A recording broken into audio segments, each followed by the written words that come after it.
It almost seems like Ferrari can't have a race weekend without a big strategy mix-up.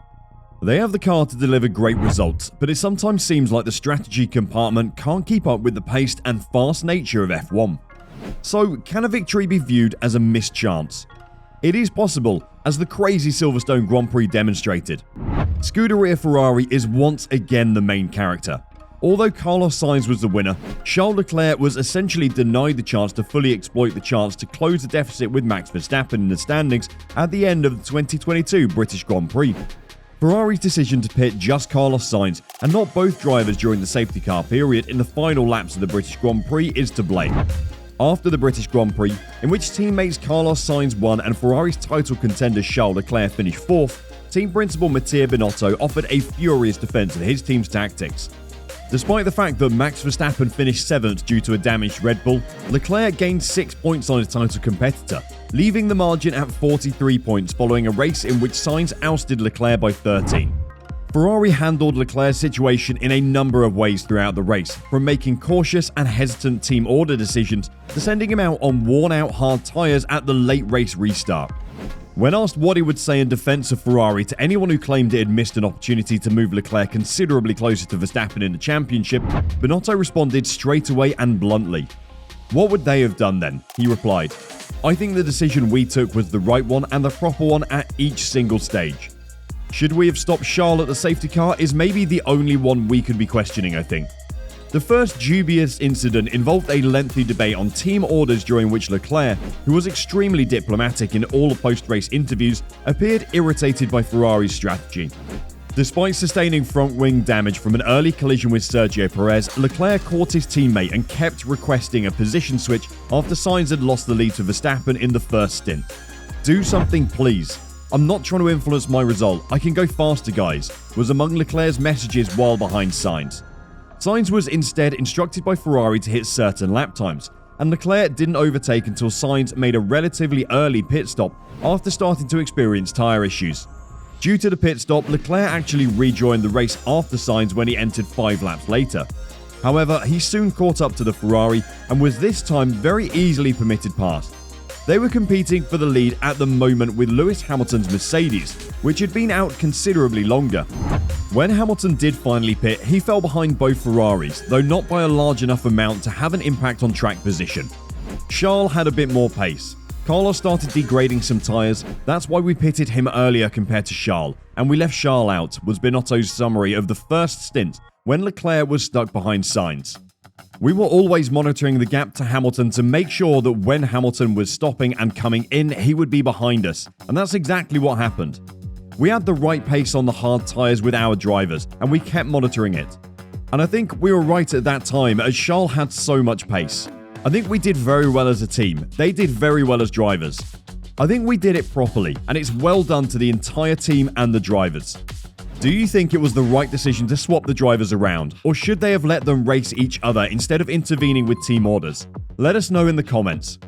When Esteban Ocon's Alpine broke down and parked on the old start straight at Copse with 13 laps remaining, Leclerc's triumph appeared to be all but guaranteed. There were numerous late pit stops when the safety car was deployed with 14 laps to go, but Ferrari decided to keep race leader Leclerc outside and just send Sainz in for a set of soft tyres. Leclerc was left out on his current hard tyres, which had completed 14 laps, while all the other lead cars, including Sainz, dived in for a brand new soft tyres. It turned out to be hard for Leclerc to keep the pursuing cars with soft tyres behind him, as he had predicted over the radio. He was overtaken by Sergio Perez and Lewis Hamilton in the closing laps, after handing the lead to Sainz as the race resumed, heading onto the Wellington Straight. Max Verstappen, Leclerc's main F1 title contender, finished 7th due to bodywork damage, and Leclerc said it was disappointing to have lost out on the win. "It's somehow disappointing with the safety car at the end with Ocon stopping in the middle of the track," said Binotto.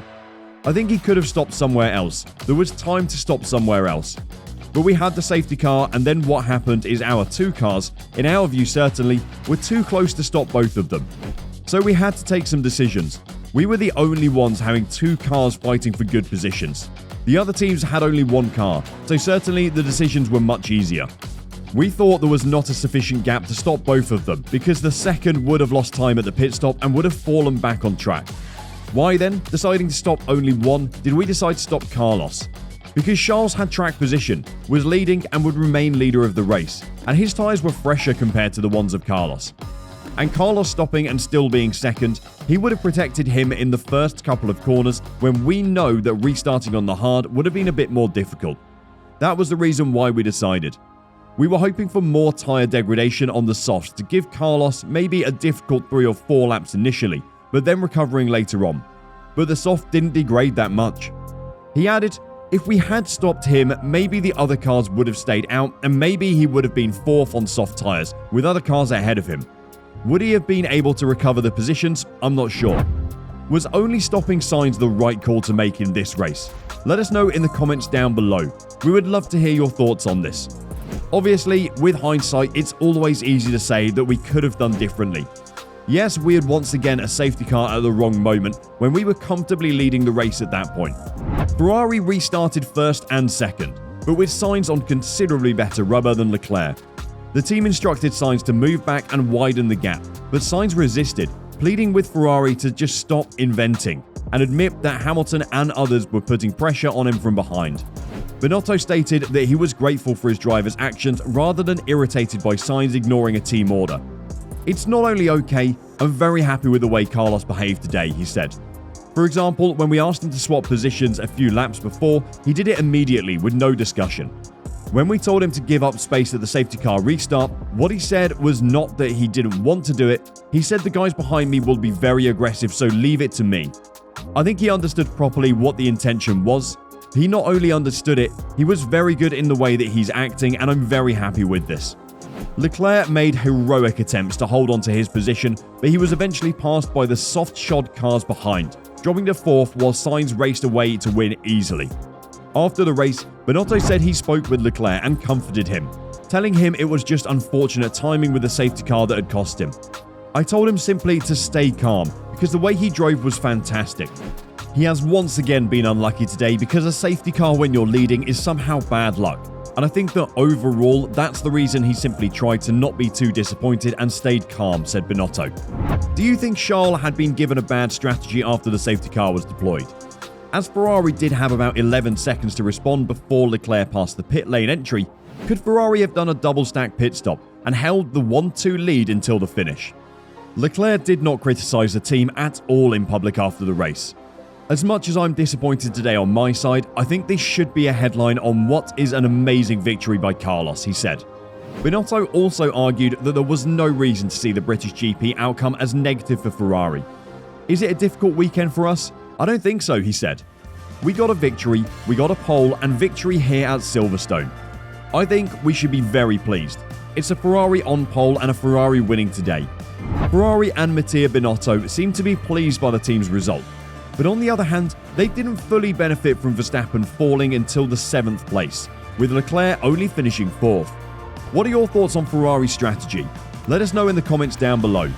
Don't forget to like the video if you've enjoyed it and subscribe to stay updated with all our content.